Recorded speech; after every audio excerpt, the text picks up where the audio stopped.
قادری میں ہوں رجب سیال اور اس وقت اوش شریف کے روحانی مرکز دربار حضرت محبوب سبحانی پر موجود ہوں۔ دربار حضرت محبوب سبحانی پر جامعہ مسجد میں ہر سال کی طرح اس سال بھی رمضان المبارک کے مقدس مہینے میں سینکڑوں کی تعداد میں جو اعتکاف عاشقان رسول ہیں وہ اعتکاف کی سعادت حاصل کرنے کے لیے آئے ہوئے ہیں۔ اس وقت میں آپ کو دکھاؤں تو بڑی تعداد میں یہاں پہ دور دراز سے لوگ آئے ہوئے ہیں۔ ہم اس وقت جانیں گے کہ یہاں کے انتظامات کے حوالے سے اور یہاں پہ 10 دن کے اعتکاف کے حوالے سے اور اعتکاف کی فضیلت کے حوالے سے قاری صاحب ہمارے ساتھ موجود ہیں۔ السلام علیکم۔ وعلیکم السلام سب کیا کہیں گے، یہ لوگ کتنی تعداد میں اور کہاں کہاں سے تشریف لے کر آئے ہیں اور اعتکاف کی فضیلت کے حوالے سے اور انتظامات کے حوالے سے؟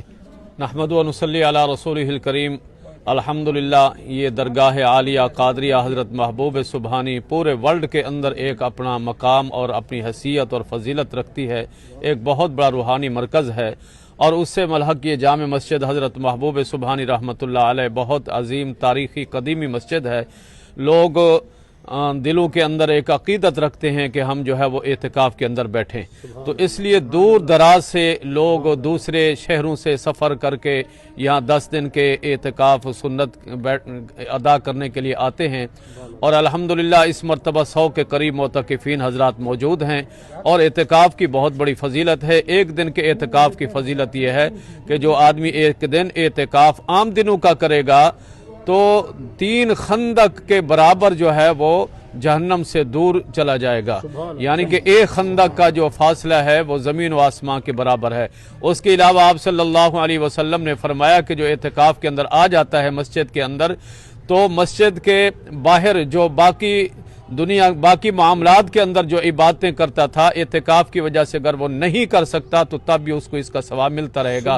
والدین کی خدمت ہے، جنازوں کے اندر شرکت ہے، اور دوسرے مسلمانوں کی حاجات ضروریات کے لیے وہ مدد کرتا ہے۔ تو یہ بتائیں کہ یہاں پہ جو انتظامات ہیں سحری اور افطار کے حوالے سے، تو یہ انتظامات کون کر رہے ہیں؟ الحمدللہ یہ درگاہ عالیہ کے سجادہ نشین حضرت مخادیم صاحبان سادات عظام کی طرف سے اعلیٰ انتظام کیا جاتا ہے۔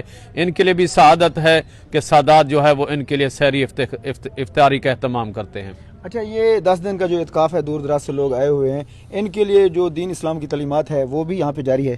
جی الحمدللہ یہاں نمازوں کا اہتمام ہے، نمازوں کے بعد درس بھی دیا جاتا ہے، اور ان کو اعتکاف کے فضائل بھی بتائے جاتے ہیں، اور دیگر مسائل سے بھی ان کو آگاہ کیا جاتا ہے۔ پنجاب پولیس کی جانب سے یا محکمہ اوقاف کی جانب سے کچھ سیکورٹی کے انتظامات بھی ہیں؟ الحمدللہ پنجاب پولیس کی طرف سے بھی نمازوں کے اوقات میں جو ہے وہ اہلکار آتے ہیں، ڈیوٹی ادا کرتے ہیں۔ اس کے علاوہ محکمہ اوقاف کی طرف سے تو 24 گھنٹے جو ہے وہ سیکورٹی گارڈ موجود ہے۔ جی بہت شکریہ۔ جی جیسا کہ آپ نے دیکھا کہ یہاں پہ بڑی تعداد میں بزرگ بھی ہیں اور نوجوان بھی ہیں جو اعتکاف کی سعادت حاصل کرنے کے لیے یہاں پہ آئے ہوئے ہیں۔ یقیناً یہ رحمتوں اور برکتوں والا مہینہ ہے، توبہ استغفار کا مہینہ ہے، تو یہ یقیناً 10 دن جو ہیں یہ صرف مسجد میں بیٹھنے کا نام نہیں بلکہ یہ ایک عبادت ہے۔ یہ یہاں پہ دین اسلام کے جو ارکان ہیں، روزہ، نماز، زکوٰۃ، ان کے حوالے سے یہاں پہ تعلیمات جو ہیں وہ بھی دی جا رہی ہیں، اور خاص کر یہاں پر میں آپ کو بتاؤں تو مخدوم صاحبان کی جانب سے سحری اور افطار کا جو ہے وہ بھی ان کے لیے خاص جو ہے وہ اہتمام کیا گیا ہے۔